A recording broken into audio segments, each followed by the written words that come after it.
बोलो श्री प्राणनाथ प्यारे की जय, सद्गुरु महाराज की जय। सुंदर साज जी, श्रृंगार ग्रंथ प्रकरण 21 चल रहा है, चौपाई हमारी 198। शुरू करते हैं अपन मिलके। जो शोभा हक सूरत की सो क्यों पुरानी होए, नई पुरानी तित कहावत, जित कहियत है दोए। नीलेश जी श्री का मैसेज आया 95 तक हुई है।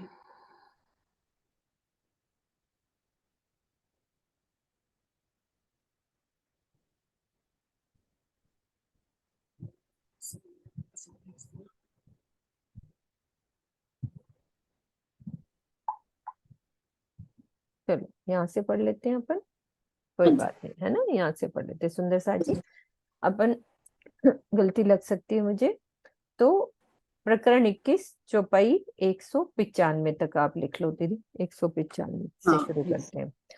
अरस में भी रूहे लेत, हाँ जैसे खाइस वाली बात हुई थी ना, जैसी खाइस जिन डाल दिया करो साथ साथ दीदी, फिर भूल हाँ, जाते कल हैं। दिमाग में नहीं रहा एकदम से, नहीं तो उसी टाइम पे रू मुझे लगता है ना। जैसा देखा चाहे, तिन तैसा होत दर्शन। परमधाम में भी ब्रह्मशिष्टियां अपने हृदय की इच्छा के अनुसार धनी की शोभा का दीदार करती हैं।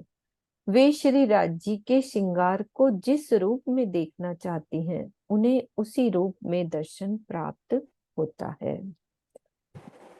वस्त्र भूखन किन ना किए, है नूर हक अंग के। ए क्यों आवे इन कहनी में, अंग साई के स्वभावे जे। प्रीतम अक्षरातीत के इन वस्त्रों तथा आभूषणों को किसी ने बनाया नहीं है। ये श्री राजी के अंगों के नूर का स्वरूप है। धामधनी के नूरी अंगों में सुशोभित होने वाले वस्त्रों और आभूषणों की शोभा को भला शब्दों में कैसे व्यक्त किया जा सकता है। अपार सूरत साहिब की, अपार साहिब के अंग, अपार वस्त्र भूखन, जो रहत सदा अंगों संग। श्री राजी के मुखार बिंद की शोभा अनंत है, इसी प्रकार उनके अंगों की शोभा भी अपार है। धामधनी के अंगों से सर्वदा लगे रहने वाले वस्त्रों तथा आभूषणों की शोभा भी असीमित है, कोई सीमा ही नहीं है। जो शोभा हक सूरत की सो क्यों पुरानी होए, नई पुरानी तित कहावत, जित कहियत है दोए। श्री राजी के मुखारविंद की शोभा कभी पुरानी नहीं होती है। नया और पुराना तो वहां होता है जहां दो की लीला होती है। आई ना चुपाई, जित कहियत है दोए। स्वलीला अद्वैत परम धाम में प्रत्येक वस्तु अक्षरातीत का ही स्वरूप है। जब वहां एक पत्ता भी पुराना नहीं हो सकता, तो स्वयं अक्षरातीत के अंगों की शोभा में जीर्णता कैसे आ सकती है। नया पुराना तथा उत्पत्ति विनाश का सिद्धांत काल माया के ब्रह्मांड में होता है, परम धाम में नहीं। इत कबू न होए पुराना, न पैदा कबू नया। दीदार करे रूहे खिन में, खिन खिन दिल चाहा। परमधाम में कोई भी नई वस्तु ना तो पैदा होती है और ना पुरानी होती है। वहां ब्रह्म सृष्टियां अपने दिल की इच्छा अनुसार क्षण क्षण में बदले हुए श्रृंगार का दर्शन करती हैं।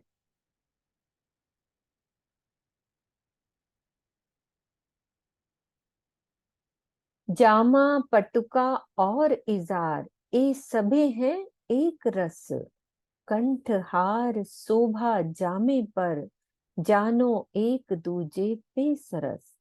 धामधनी के अंगों में विद्यमान जामे, पटुके तथा इजार की शोभा एक रस है। जामे के ऊपर गले में हारों की शोभा आई है।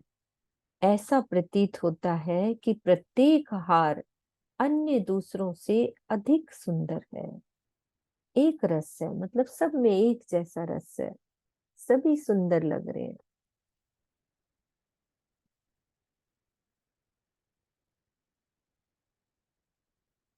कंठ तले हार दुगदुगी, कई विध विध के विवेक, कई रंग जंग जोते करे, देखत अलेखे रस एक। गले में हारों के नीचे अनेक प्रकार की दुगदुगियां, गले में हारों के नीचे अनेक प्रकार की दुगदुगियों की बहुत सुंदर शोभा आई है। कई विध विध के विवेक, इनमें अनेक प्रकार के रंगों की ज्योतियां आपस में बुद्धिमत्ता पूर्वक टकराकर युद्ध सी करती हुई प्रतीत होती है। इन सब की शोभा एक रस है और वर्णन से परे परे है। यानी क्या मतलब हुआ? हाँ जी, मतलब एक होता है ना कि ज्योतियों की आपस की जो टकरार हो रही है ना, उसमें बड़ी हम्म, इंटेलिजेंसी है। ये नहीं कि एक दूसरे की ज्योति को काट रहे हैं, जैसे इधर से लाल निकल रही है, इधर से हरी निकल रही है, तो बड़ी स्टाइल से निकलती है। बुद्धि मतलब कुछ अच्छी, ये नहीं कि एक दूसरे के बीच में मिक्स हो रही है ना, यहाँ के इंटेलिजेंस। शब्द तो यही लेंगे ना, हाँ, बुद्धिमत्ता। बुद्धि मतलब जैसे हम यहाँ अपनी बुद्धि को यूज करते हैं तो बड़े हम्म, अच्छे से यूज करते हैं कि यहाँ ये होना चाहिए, यहाँ ये होना चाहिए। तो वहां भी जो ज्योतियां है ना, एक दूसरे को काटती नहीं है, जैसे मेरे दिल में आ रहा है कि वो एक दूसरे को काटती नहीं है, बड़े तरीके से निकलती हैं ज्योतियां आपस में, बुद्धिमत्ता पूर्व टकरा कर। ऐसे हम्म, नहीं कि उसकी रोशनी कम कर देंगी, लाल वाली हरे में मिक्स करेगी तो हरे को कम कर देगी। वो इस तरह से टकराएगी कि वो लाल भी दिखे और हरी भी दिखे, मतलब हारों की। तो युद्ध करती है कि तू भी सुंदर लग रही है, मैं भी सुंदर लग रही हूँ। तो सबकी शोभा एक रस है। और लिखा उन्होंने अनेक प्रकार की, खाली एक स्टाइल की दुगदुगी नहीं है, डिफरेंट स्टाइल की है दुगदुगी, हर तरह की, खाली गोल नहीं होगी, कुछ पान के आकार की भी होगी, कुछ अलग अलग आकार की, अनेक प्रकार की, विध विध की। जुड़ बैठी जामे पर चादर, शोभा याही के मान, ए नाम लेत जुदे जुदे, हक शोभा देख सुभान। जामे के ऊपर चादर इस प्रकार जुड़ कर आई है कि उसकी शोभा भी जामे जैसी लग रही है। अरे वाह, उसकी शोभा भी जामे जैसी लग रही है। श्री राज्य की शोभा को देखकर मैं उनके वस्त्रों तथा आभूषणों के अलग अलग नाम लेकर वर्णन कर रही हूँ। शोभा याही के मान, जो चादर है वो जामे जैसी लग रही है। अब वो कैसी लगती होगी? चादर पिछोरे को ही कहा है ना? हाँ, वो है चादर ना? वही तो है, आसमानी हम्म, रंग की जो चादर हम्म, है, हम्म। तो वो जामे जैसी लग रही है। ये तो दिल में शोभा कैसी बैठती है रंग सब। की है और जामा सफेद रंग का है। हाँ, लेकिन उसकी जो होती है ना फैलाव, वो हम्म, बोला है कि शोभा याही के मान, याही के मान मतलब उसी तरह से मानो जैसे जामे पर चादर है ना, शोभा याही के मान। मतलब ये है कि देखने को तो हम बोलते हैं कि आसमानी रंग की पिछोरी है, लेकिन वो इतनी पतली है कि वो जामे जैसी लग रही है। हाँ, ये भी हो सकता है जो ये आप भी हो कह रहे सकता है ना? हाँ। हो। बाकी सुंदर साथ और भी बता दे कैसे हो सकता है, क्योंकि इसमें थोड़ा राज सा लग रहा है। शोभा याही के मान, चादर कैसे याही के मान है कि मानी ट्रांसपेरेंट। जाए, हाँ, या ट्रांसपेरेंट है, सीमाएं दिखा रही है। ट्रांसपेरेंट। हाँ, नरेश जी से पूछो। हाँ जी। हाँ जी, नरेश जी, आप बताओ, आपको कैसी लग रही है? जैसी आपको लग रही है। प्रणाम। प्रणाम जी, प्रणाम जी। ये वही है कि जुड़ बैठी जामे पर चादर, शोभा याही के माँ। जामे के ऊपर चादर इस प्रकार से जुड़ करके, तो ना एकदम इतनी जुड़ी हो, क्योंकि और जामे पर जो चादर है ना राजीव महाराज की, वो छोट, एक तो दो बातें, एक तो ट्रांसपेरेंट तो सुंदर साथ में लिख ही दिया है, हम्म, भीनी है, उसके नीचे से सारा जामा नजर आता है। दूसरा, उन्होंने पूरे जामे को भी कवर किया है। अगर आप देखो ना, जो बड़े राजा महाराजा ऊपर से लेके नीचे तक जैसे हम्म, जामा तो नीचे पहना ही हुआ है, ऊपर यहाँ से लेके सिर्फ बीच वाली जो हारे वाली जगह बस वही दिखती है, बाकी पूरा जामा कवर्ड है उससे। तो इसलिए वो शोभा याही के माँ, एक तरह से वो पूरे जामे को भी कवर्ड कर रही है, कवर्ड कर रही है। नीचे तक जाती है, इवन निजार तक भी जाती है, घुटनों तक, नीचे घुटने से भी नीचे तक। घुटने तक भी जा रही है। आपने देखो बड़े बड़े बादशाह होते हैं, आपने ये अकबर बादशाह इन सबको देखा होगा जो पिक्चरों में भी कहीं में, जो हम्म ऊपर पहनी होती है उस तरह से भी शोभा नहीं, हम्म। पीछे से देखी है, मतलब लटकती हुई है, होती पीछे है तक सारी आगे। लंबी तक जाती है, हाँ, पीछे से उसीलिए जाती है कह रहे आगे। शोभा याही के माँ। अब वो वो अलग अलग तरह की शोभा अलग अलग समझ लेते शोभा हैं, अभी, अलग अलग मान लेते हैं, हाँ, कैसे भी दिल में आए। हाँ जैसे विजय दीदी।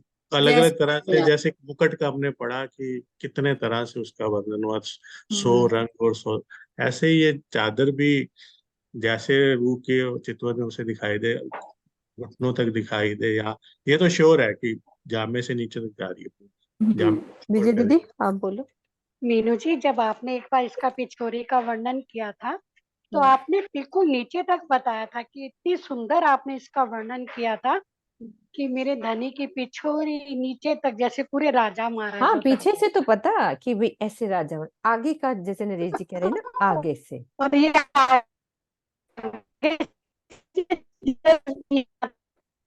आई आवाज कट रही है। तक आई और फिर पीछे तक आपने बड़ा अच्छा बनाया हो इसका। हाँ जी, राजी, राजी दोनों तरह से भाव ले ऐसे सकते हैं अपन, ठीक है ना, अपन कंधे तक जैसे आई भी। और फिर नीचे पैरों तक। हम्म। आपकी आवाज कट रही है।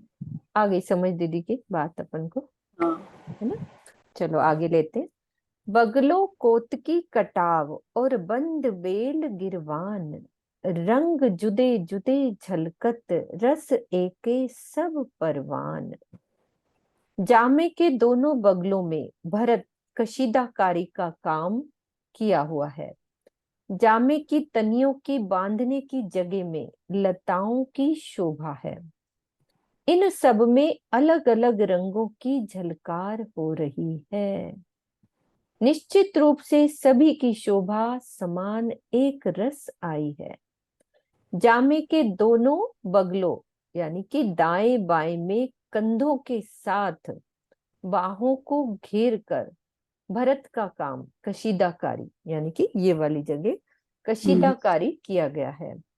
इसी प्रकार तनियों के बांधने के स्थान पर भी बेलों की चित्रकारी के रूप में भरत का काम किया गया है। मैं एक बार ये नक्शा खोलती हूँ जो उसने बनाया हुआ है ना, राज शर्मा जी का। एक सेकेंड।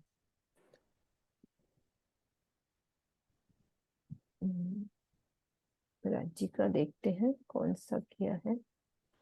अच्छा ये जामे का इसमें नहीं है, इसमें भी तनी नहीं आई है।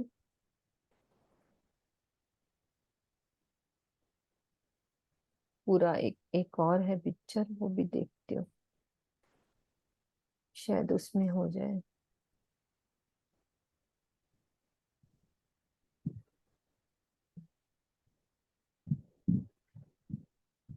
जामी का ना पूरा तनियों की पिक्चर होएगी,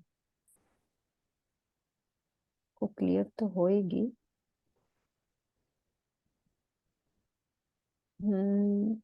इसमें है नहीं मेरे ख्याल।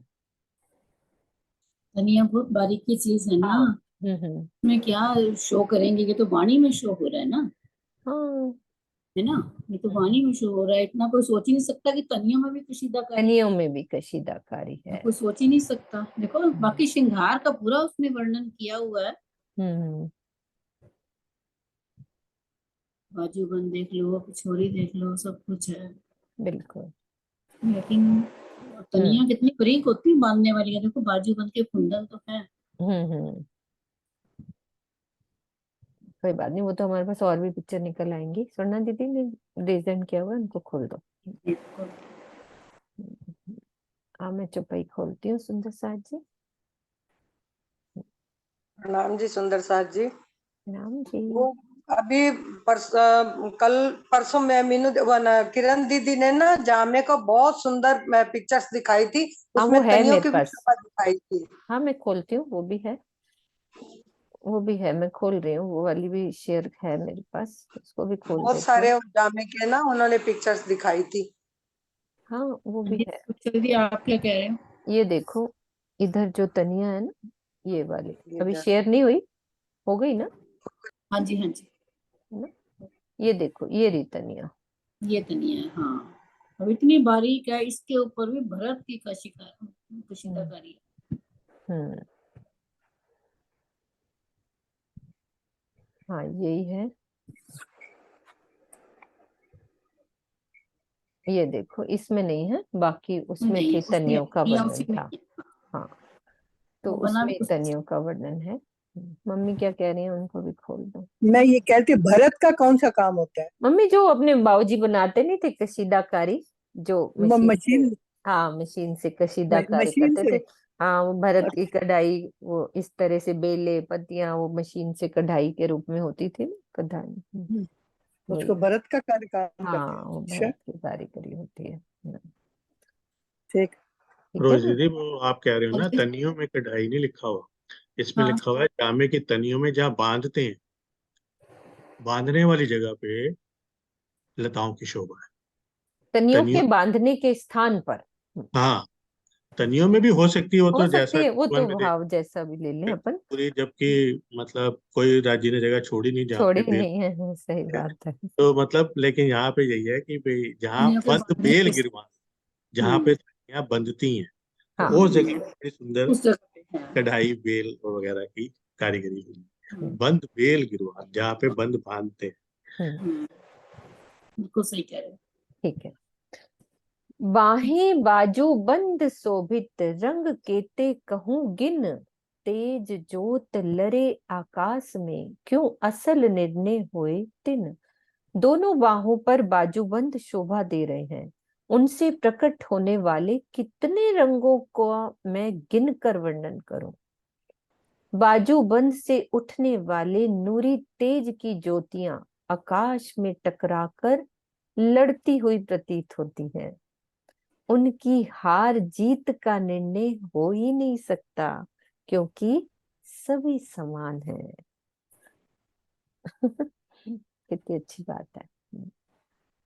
तेज जोत लरे आकाश में, क्यों असल निर्णय होए तिन। क्यों कहूं शोभा फुंदन, लटकत है एक जुगत, आहार देत है आशिकों, देख देख ना होइए त्रिपत। बाजूबंद में लगे हुए फुंदनों की शोभा का मैं कैसे वर्णन करूं। एक विशेष प्रकार की युक्ति से लटके हुए हैं। इनकी सुंदरता सखियों को आत्मिक आनंद रूपी आहार देती है। इनकी मनोहारिता को बार बार देखने पर भी तृप्ति नहीं होती।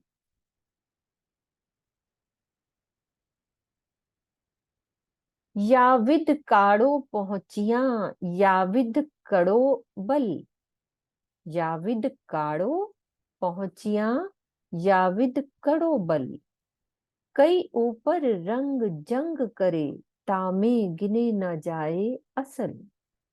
इसी प्रकार हाथों की कलाइयों में कड़े और पहुंची की शोभा है। कड़ों में ऐठन आई है, बल लिखा है ना। इनसे अनेक प्रकार की किरणें आकाश में ऊपर उठकर टकराती हैं और युद्ध सी करती हुई प्रतीत होती हैं। यह दृश्य ऐसा होता है कि उसमें मुख्य मुख्य रंगों को भी गिन पाना संभव नहीं होता। कड़ों की बात करी है, कड़े और पहुंची, और कड़ा ऐसा है जिसमें बल है। याविद कड़ो बल, कड़ों में ऐठन आई है, ऐठन इस तरह से बल।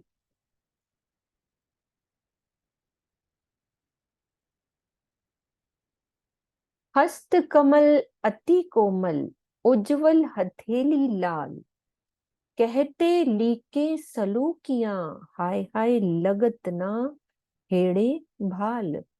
प्राण वल्लभ अक्षरातीत के दोनों हस्त कमल बहुत कोमल है, हथेलियों का रंग उज्जवलता में लालिमा लिए हुए है। हथेलियों में दिखने वाली पतली पतली रेखाओं की सुंदरता का वर्णन करते समय हाय हाय मेरे हृदय में भाले क्यों नहीं लग जाते।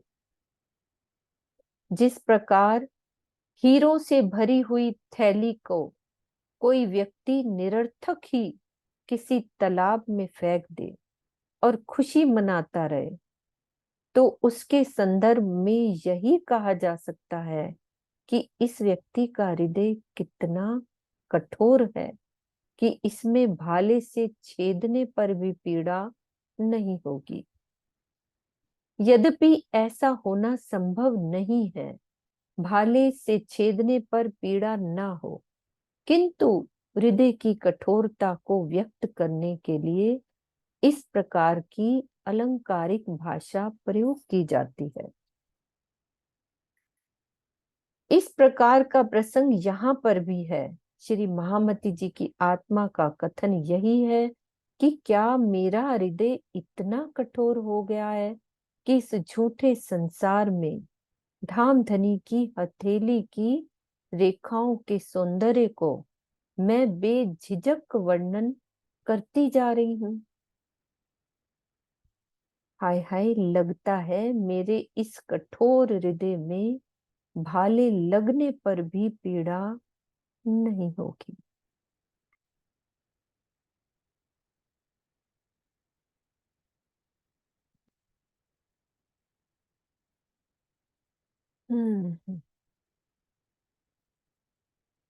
क्या कहें। पतली पांचों अंगुरियां, पांचों जुदी जुगत, जुदे जुदे रंग नंग मुद्री, शोभा न पहुंचे सिफत। धामधनी के प्रत्येक हाथ की पांचों उंगलियां पतली पतली हैं तथा अलग अलग प्रकार की हैं। इन उंगलियों में अलग अलग रंगों के नगों की मुद्रिकाएं आई हैं। इनकी शोभा की प्रशंसा करने में कोई भी शब्द समर्थ नहीं है। शोभा न पहुंचे सिफत।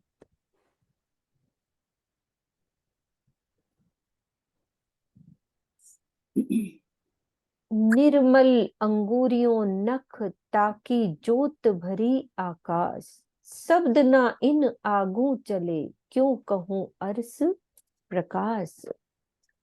इन उंगलियों के नख बहुत ही स्वच्छ हैं। इनसे निकलने वाली ज्योति आकाश में सर्वत्र छाई हुई है। परमधाम के इस नूरी प्रकाश का मैं कैसे वर्णन करूं। इसकी शोभा का वर्णन करने में मेरे से और शब्द ही नहीं निकल पा रहे हैं, क्योंकि हर चौपाई में वो यही कहते हैं कि इनकी नूरी ज्योति है वो आकाश तक जा रही। और इससे बड़ी बात तो कह ही नहीं पा रहे कि मैं क्या कहूं कि युद्ध हो रहा है, तिरंगे ऊपर जाके युद्ध कर रही हैं। अब ये कोई छोटी मोटी बात थोड़ी है सरोज दीदी, जैसे नेल्स है। अब इसकी रोशनी आकाश तक जा रही। हम यहाँ के हिसाब से भी सोचें कि मैं बाहर जाके हाथ ऐसे रख के वो ज्योति आकाश तक जाए, उसको सोचना ही एक बहुत बड़ी बात है। तो और कहेंगे भी क्या, और इससे ज्यादा ज्योति का वर्णन के लिए शब्द ही नहीं है ना कि कितनी यहाँ की दुनिया की अगर हम कोई चीज खूबसूरत चीज देखते हैं ना तो उससे आंखें हटती नहीं है, देखते रहते हैं भाई बड़ी सुंदर है बहुत सुंदर है। यही बंदा कहता है बाद में ना, मैं बता नहीं सकती हूँ बहुत सुंदर है, उसमें ऐसे ऐसे किरणें निकल रही थी, इतना इतना सुंदर था। तो परम धाम का क्या, जिन्होंने देखा है वो कैसे वर्णन कर। तभी तो वो कह रहे हैं कि मैं वर्णन करी जा रही हूँ, मेरे दिल में भाले भी नहीं चुभ रहे हैं, दर्द नहीं हो रहा मेरे को, मैं शब्द, लेकिन करवाने वाले राजी है ना, बोलते अंदर से राजी गए हैं, पता नहीं वो यूज किया हुआ है, वैसे नहीं कोई वर्णन कर सकता। बिल्कुल। अब चरण कमल चित्त देखे, अब उन्होंने बता दिया ऐसे निकल रही, अब फिर से कह रहे हैं कि अब आ जाओ। चरण कमल चित्त देके बैठ बीच खिलवत, कि मैंने तो बता दिया फिर क्या करना है हमें? देख रू नैन खोल के, जो आवे अरस लसत। हे मेरी आत्मा, अब तू प्राण वल्लभ अक्षरातीत के चरण कमल में अपना चित्त लगा दे, यानी कि अपना दिल लगा दे। फिर क्या करना है? परात्म का श्रृंगार सज कर अपनी आत्मिक दृष्टि से तू मूल मिलावे में पहुंच जा और अपने आत्म चक्षुओं को खोलकर धाम धनी को देख, जिससे तुझे परम धाम की शोभा और आनंद का स्वाद मिल सके। कि मैंने तो तुझे बता दिया, लेकिन अब तू बैठ जा, अब तू अपने आप देख, है ना। अब आत्म को कह रहे हैं चित्त हमें लगाने का। उन्होंने तो देख ही लिया ना, हाँ, उन्होंने तो देख लिया, हमें कह रहे हैं ना। चित्त लगाने का तात्पर्य दिल लगाने से होता है, जबकि चित्तवनी लगाने का भाव होता है आत्मिक दृष्टि से या आत्मिक नेत्रों से देखना। चित्त और चित्त दोनों अलग है। ये ची के नीचे ता वाला जो है, उसका आशय होता है आत्म चैतन्य से, आत्मा की शक्ति से, और चित्त ये वाला होता है दिल, प्रूफ रीडिंग दिल में बहुत लगाना। मुश्किल है। तभी ना स्वामी जी की प्रूफ रीडिंग में बहुत मुश्किल है, इतनी इतनी चीज भी देखते हैं वो। हाँ, तो वो कहते हैं चित्त का अर्थ होता है दिल लगाना, और इस चित्त का मतलब आत्म वाले चैतन्य से। फिर क्या कह रहे हैं? इत बैठ निरख चरण को, मूल मिलावे में बैठ के इत बैठ निरख चरण को, देख चकलाई चित्त दे, नरम तली अति उज्जवल, रू तेरा सुख दायक ए। अब तू अपने आत्म स्वरूप से मूल मिलावे में बैठ जा और ध्यान पूर्वक प्रीतम के चरणों की सुंदरता को देख। हे मेरी आत्मा, तू धाम धनी के चरणों की अति उज्जवल कोमल तलियों को देख। ये कोमल कोमल तलियां ही तो तुझे सारा आनंद देने वाली हैं। परात्म का प्रतिबिंब ही आत्मा है। चित्वनी आत्मिक दृष्टि से की जाती है। आत्मिक दृष्टि के मूल मिलावे में पहुंचने का आत्म स्वरूप का पहुंचना कहते हैं, किंतु उसका श्रृंगार कौन सा होता है? परात्म का ही होता है। सब कुछ बता के कहते हैं अब तो चल मूल मिलावे में बैठ जा। फिर क्या देख? जोत देख चरण नख की। पहले लाख तलियां देखो, उनकी नरमाई देखो, फिर क्या देखो कि जोत देख चरण नख की, जाए लगी आसमान, चीर चली सब जोत को, कोई ना इनके मान। अब तू, पहले सिस्टम से बताया, तू बैठ जा, फिर वैसे देख, फिर ऐसे कर। अब क्या करना है? अब तू चरणों के नखों से उठने वाली नूरी ज्योति को देख। अब हमें ये यदि आदेश मामती जी का देख, सुन के समझ के ऐसे ही बैठ जाएं, वैसे ही चरणों को पकड़ें, वैसे ही नरम तली को महसूस करें, फिर उनके नखों की तेज को देखें, है ना, नूरी साक्षात ज्योति को महाराज देखें। कह रहे हैं ना, हाँ, साक्षात राजी महाराज वाणी में कह रहे राजी हैं, कह देखो जरा। राजी हैं, ये सब राजी कहने ये वाले हैं। उनके मुखारविंद की वाणी है, तो वो क्या कह रहे हैं? कि जो आकाश में पहुंची हुई है, नखों की ज्योति तो अन्य सभी ज्योतियों को चीरती हुई चली जा रही है। इसके समान कोई भी ज्योति नहीं है। श्री राजी के प्रत्येक अंग की ज्योति को दूसरे अंग की ज्योति से श्रेष्ठ बताने का आशय सौंदर्य वर्णन की काव्यगत विशेषता है। यथार्थता तो ये है कि परमधाम में सभी अंगों की ज्योति बराबर है। लेकिन जिस जिसका वर्णन करते जाते हैं तो कहते हैं ये सबसे सुंदर है, ये ही सबसे तो सुंदर है। पहले चरण दिखाए, चरण के बाद फिर अब नखनों पे ध्यान जाएगा। और मैं ये सोच रही हूँ कि इन चौपाइयों का पाठ करने से क्या फायदा होगा। ये तो जो पाठ चित्तन की करते बात हैं, है ना। इन चौपाइयों को पाठ करने से क्या फायदा होगा। जिसका तेज कोई नहीं है। ना सह सके, पाठ से कोई मतलब नहीं, सब चित्तन की बातें हैं सरोज दी। ये तो तेज कोई ना सह सके बिना अरस रोमो मिन, तेजे उड़े पर्दा अंधेरी, ए सहे बका अरस तन। परमधाम की ब्रह्म सृष्टियों के बिना नखों के तेज को अन्य कोई भी सहन नहीं कर सकता। इनके नूरी तेज से माया का ये तन रूपी पर्दा छूट सकता है। इसे तो मात्र परमधाम के अखंड नूरमयी तन ही सहन कर सकते हैं।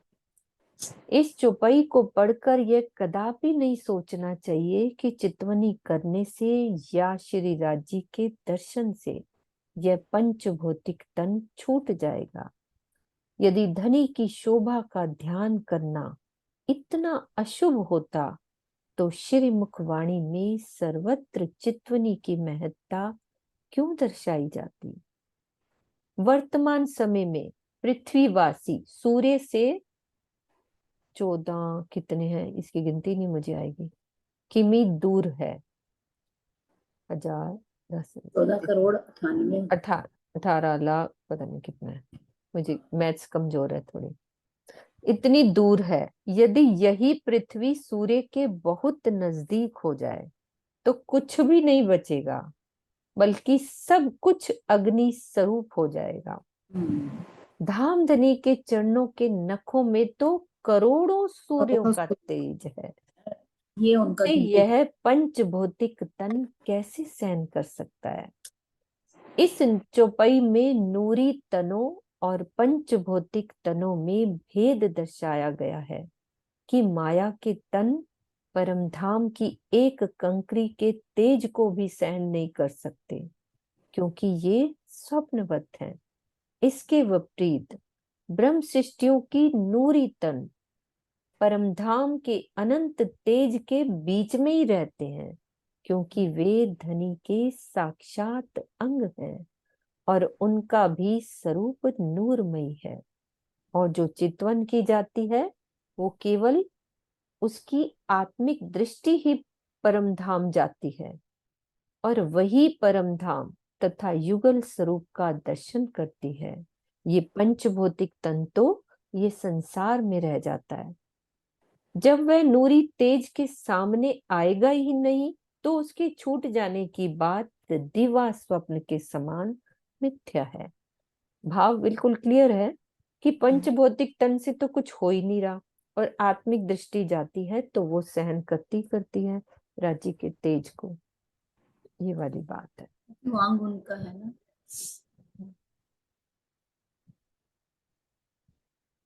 अरस तन की ए बैठक, ए जोते के सिंचेल, ए अरवा तन सब अरस के, इनो नजरों रहे ना खेल। जब पीछे अपनी बात चली थी अग्नि के पालेल हैं, वो वाली बात चली। इस मूल मिलावा में परात्म के नूरी तन ही विद्यमान है, जो धाम धनी की नूरी ज्योति से सींचे जाते हैं, उसी की नूरी ज्योति से सींचे जाते हैं। तो ब्रह्म सृष्टियों के ये तन परम धाम के हैं। इनकी नूरी नजरों के सामने माया का ये ब्रह्मांड रह ही नहीं सकता।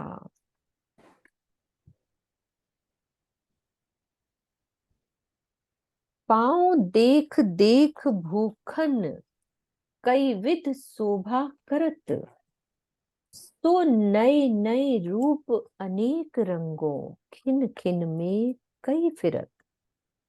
श्री राजी के चरणों को बारंबार देखकर मैं अब उनके आभूषणों की ओर देख रही हूं। पहले चरणों का वर्णन हो गया, लाल तली, फिर नखुनों की शोभा। अब कह रहे हैं कि मैं उनके आभूषणों की ओर देख रही हूँ जो अनेक प्रकार की शोभा प्रकट करते हैं। ये आभूषण क्षण क्षण में अनेक रंगों के नए नए रूप धारण करते हैं और बदलते रहते हैं। हमने तो पिक्चर में एक झांझरी दिखा दी, घुंघरी, वो कहते कितने कितने रूप धारण करके बदलते रहते हैं। चारों जोरे चरण तो कहूं जो घड़ी सायत ठहराए, खिन में करे कोट रोशनी सो क्यों आवे माहे सुबाए। धाम धनी के दोनों चरणों में झांझरी, घुंघरी, कांबी और कड़ी के आभूषण शोभायमान हो रहे हैं। यदि एक क्षण के समय के लिए भी इन आभूषणों की शोभा स्थिर हो तब तो इनकी शोभा का वर्णन हो। क्षण भर में ही इनकी ज्योति करोड़ों सूर्यों के समान चमकने लगती है। ऐसी अवस्था में इस जिह्वा से उस अलौकिक शोभा का वर्णन कैसे हो कि क्या शोभा बनी हुई है, झांझरी कितनी मोटी होगी, कैसे बेले। वो कह रहे इतनी अलौकिक चमकती है वो, तो वर्णन कहाँ से होएगा। एक क्षण में करोड़ों बदल जाती है तो क्या वर्णन कोई करेगा। एक क्षण में करोड़ों, नीचे करो जरा था, हाँ वही, ये देखो क्षण भर में ही करोड़ों सूर्यों के समान तो चमकती लगती है। क्या वर्णन करेगा।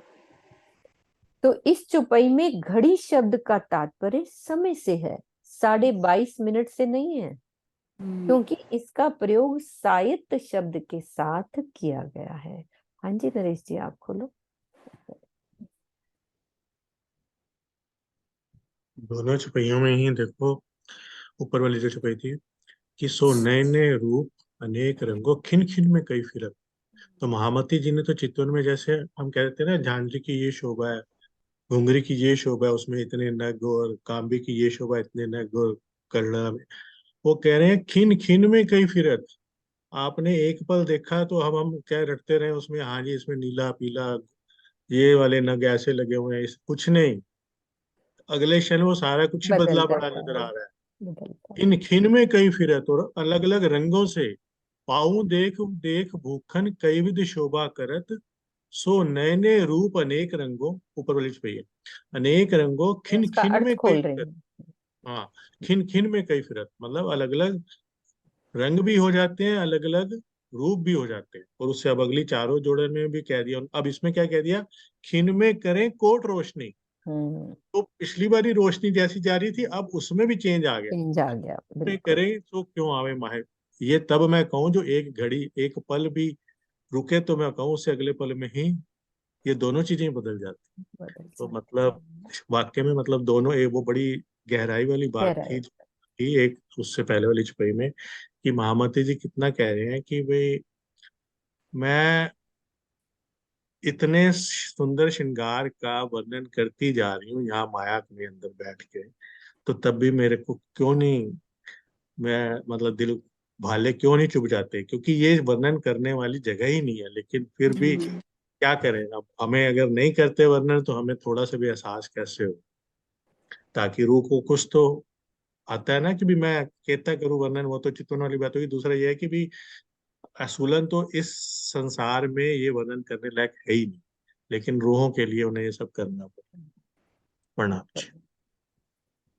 हरी इजार माहे कई रंग, ऊपर जामा दावन सुपेत, यहाँ पे इजार हरे रंग की आ गई। कई रंग झाई देख के अरस रोहे सुख ले। श्री राज जी की इजार हरे रंग की है जिसमें अनेक रंग विद्यमान है।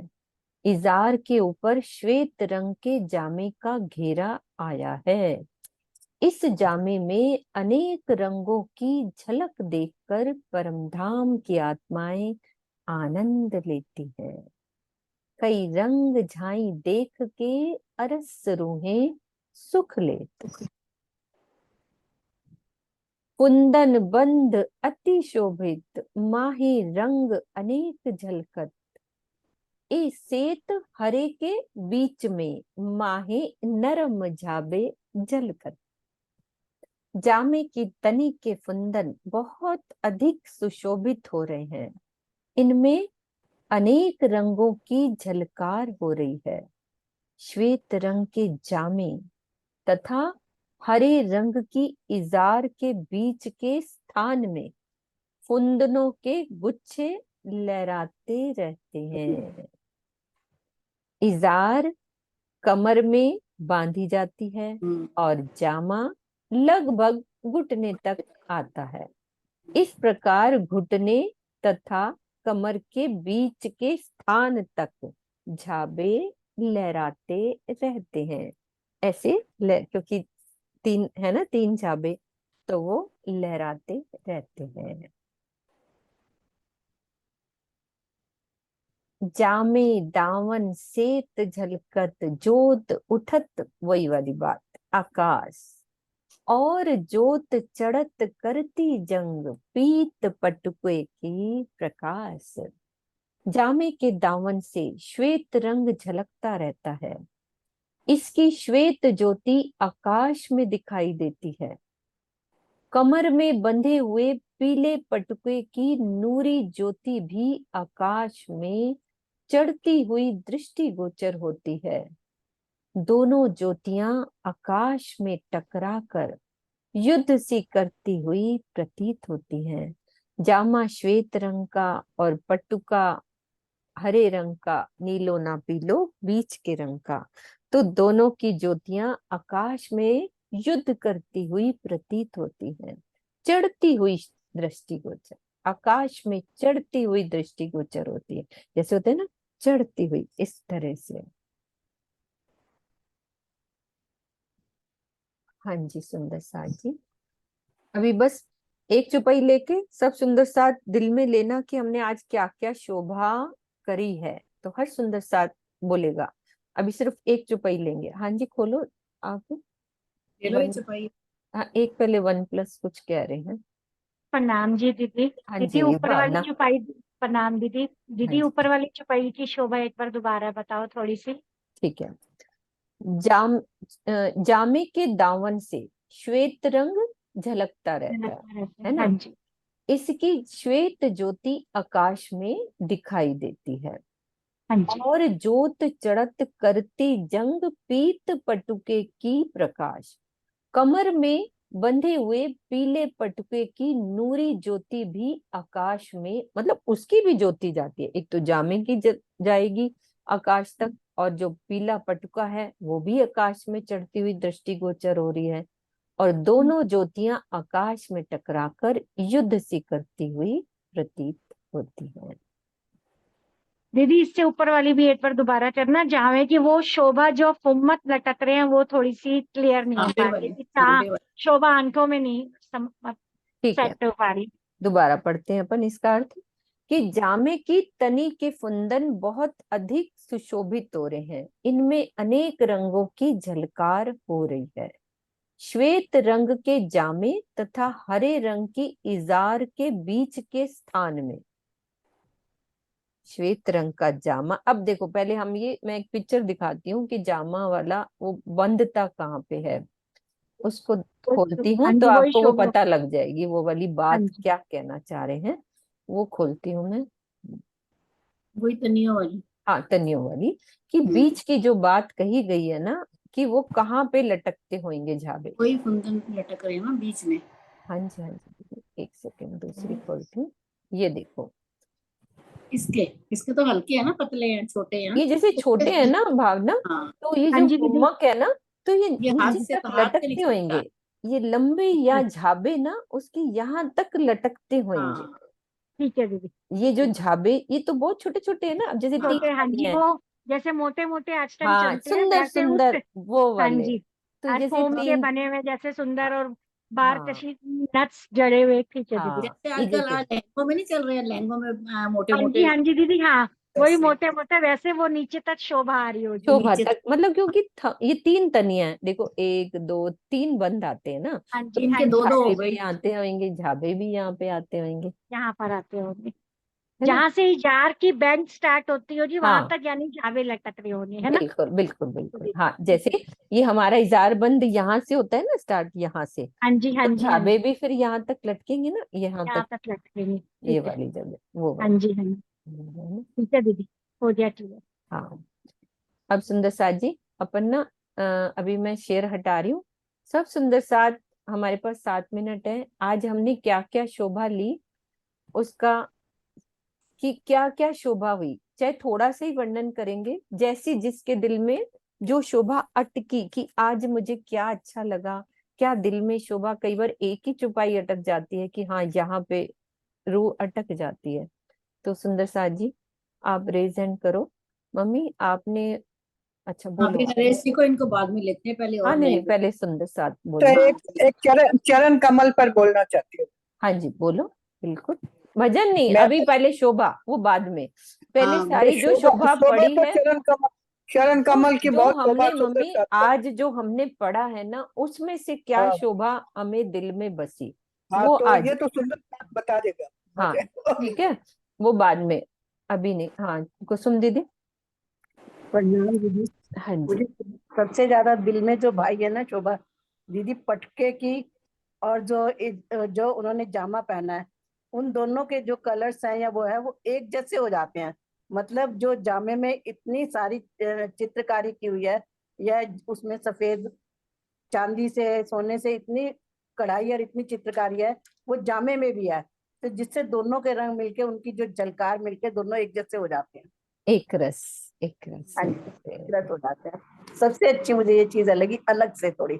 अलग से, मतलब कई बार होता है ना, कोई नई चीज एकदम क्लिक कर जाती है अच्छे से। हाँ हाँ जी। जी। और सुंदर साथ जी आज क्या लगा दिल में, इतनी चुपाई पड़ी हमने कि खाली नरेश जी और सरोज दीदी बोल रही थी, और अब सब सुंदर साथ बोलेंगे कि क्या क्या शोभा। सुनीता दीदी आप भी बोलो।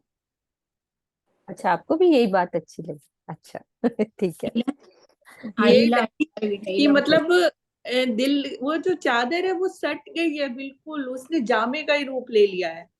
वैसे अक्सर मुझे तो वैसे खुली हुई चादर ही पसंद लगती है, चितवन में भी देखूं कि वो लहरा रही है, कभी कुछ कर रही है, वो भी अटखेलियां कर रही है, लेकिन यहाँ इस चौपाई में आ रहा है कि वो बिल्कुल जुड़ गई है, राजी महाराज के हृदय कमल से हटना ही नहीं चाह रही, जिद पकड़ ली उस चादर ने कि मैं तो इस जामे से अब हटूंगी नहीं, ऐसी सट गई है राजी महाराज के चरण, चरण नहीं सॉरी, हृदय कमल से।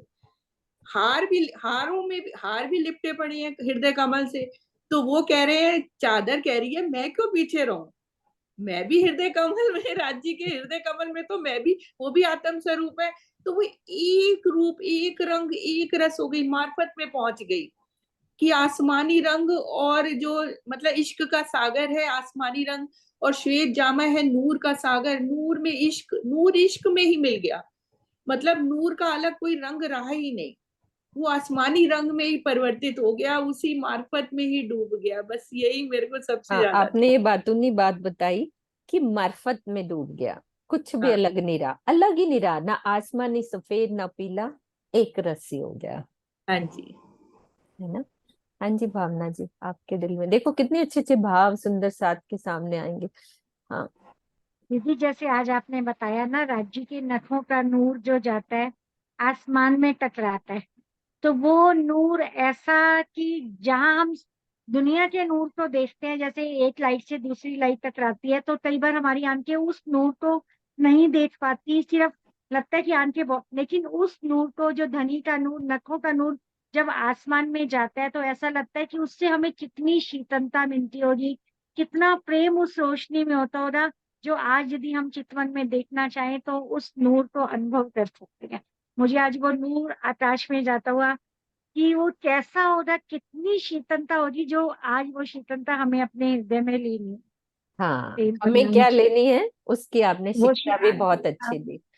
शीतलता वो लेनी है, यदि हम यहाँ पे शीतलता अपने अंदर लेनी है, तो उस धनी के प्रेम को, जो धनी हमें देना चाह रहे हैं वास्तव में, वो हम उसको ग्रहण कर पाए। बहुत अच्छी बात। सुंदर साथ जी हर बात से शिक्षा मिल रही है हमें, सुनीता दीदी ने भी मार्फत की बात करी और इन्होंने शीतलता की बात करी। हाँ जी ज्योति दीदी आप बोलो। तो प्रणाम जी दीदी, प्रणाम जी सुंदर सा जी। दीदी आवाज आ रही है ना? हाँ बिल्कुल आवाज सही आ रही आ रही है, सही आ रही है। हमें भी, और सुनीता दीदी ने बोली थी, हम हमारे भी नजर वहीं अटक गई।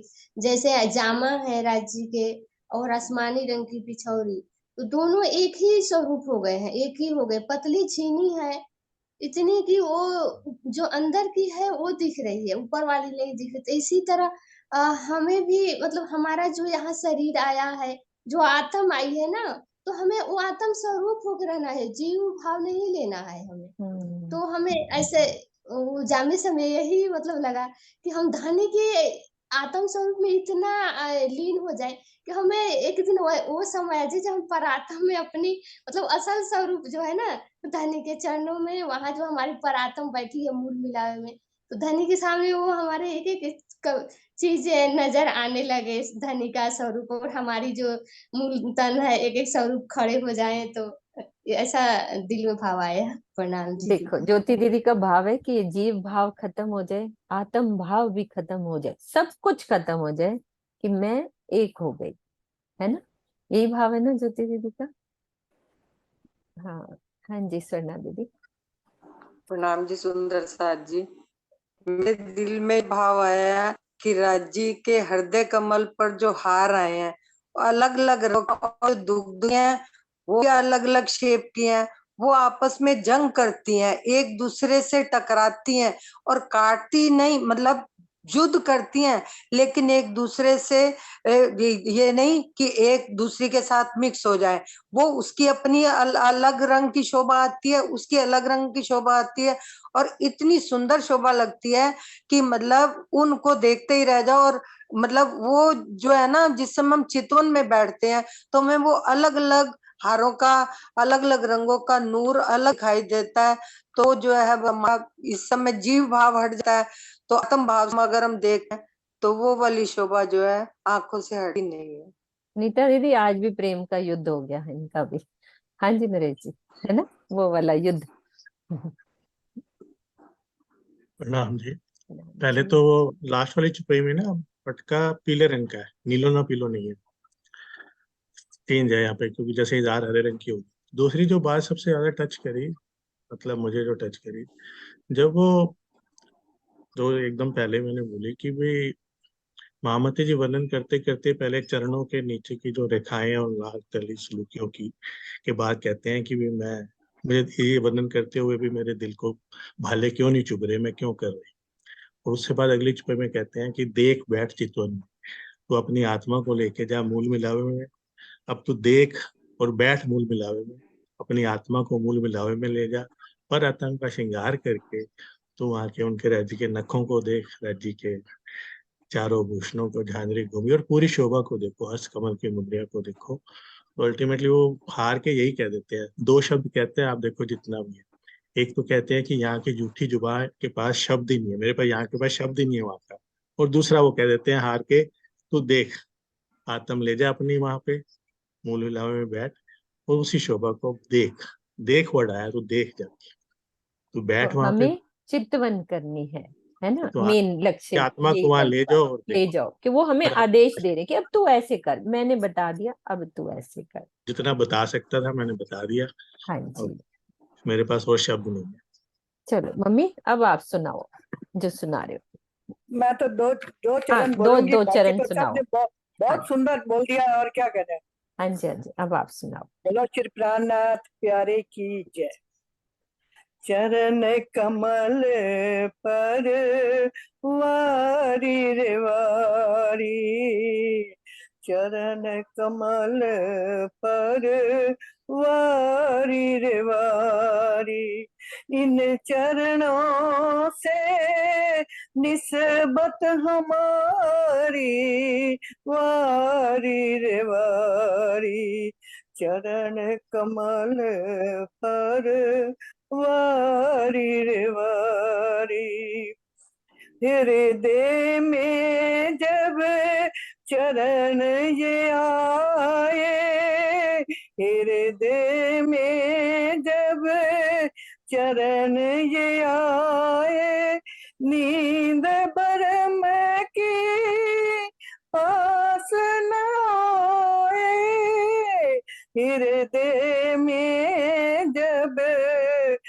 चरण ये आए, नींद भरम की आस न आए, इनके उजाले मिटे अंधकारी वारी, चरण कमल पर वारी रे वारी।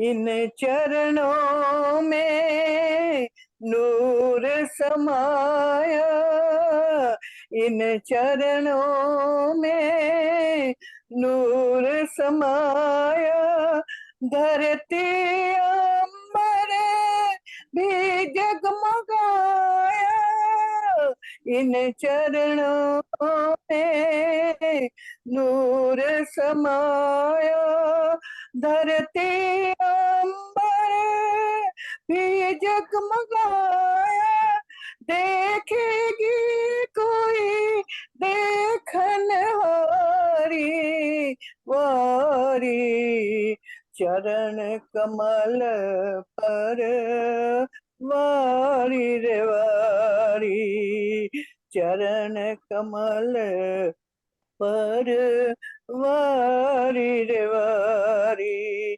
इन चरणों से निस्बत हमारी, चरण कमल पर वारी रे वारी। बोलो श्री प्राणनाथ प्यारे की जय। देखो भजन में भी वही बात आई है कि धरती अंबर जगमगाया, वही जो हमने पढ़ा कि ये चरण कमलों पर वारी, तो कि इसीलिए तो कोई मैंने बोल दी। बिल्कुल बिल्कुल कोई देखन हारी, वही देखेगी ब्रह्म सृष्टि ही। और जो ब्रह्म कीर्तन, सृष्टि वो हाँ, देखने और वाला। ये भी आया सारा वाणी में मम्मी कि वो जलेगी नहीं, ये जीव तो जाता नहीं है। यही आपकी इस भजन में वो वाली बात भी क्लियर हो गई कि यहाँ का जीव तो जाता ही नहीं, आत्म दृष्टि से ही हमारी सुरता ही जाती है, तो कैसे जल सकता है, वो जलेगा ही नहीं। तो ब्रह्म सृष्टि ही देख सकती है राज्य के नूर से। बोलो श्री प्राणनाथ प्यारे की जय। चौपाई दोहरा देते हैं हम सुंदर साथ जी। रो दीदी नोट कर लेना आप चौपाई, हाँ है ना, यही वाली ना। हाँ। कुंदन बंद अति शोभित, माहे रंग अनेक झलकत, ए सेत हरे के बीच में, माहे नरम झाबे खलकत, माहे नरम झाबे खलकत। बोलो श्री प्राणनाथ प्यारे की जय, सद्गुरु महाराज की जय। प्रणाम जी।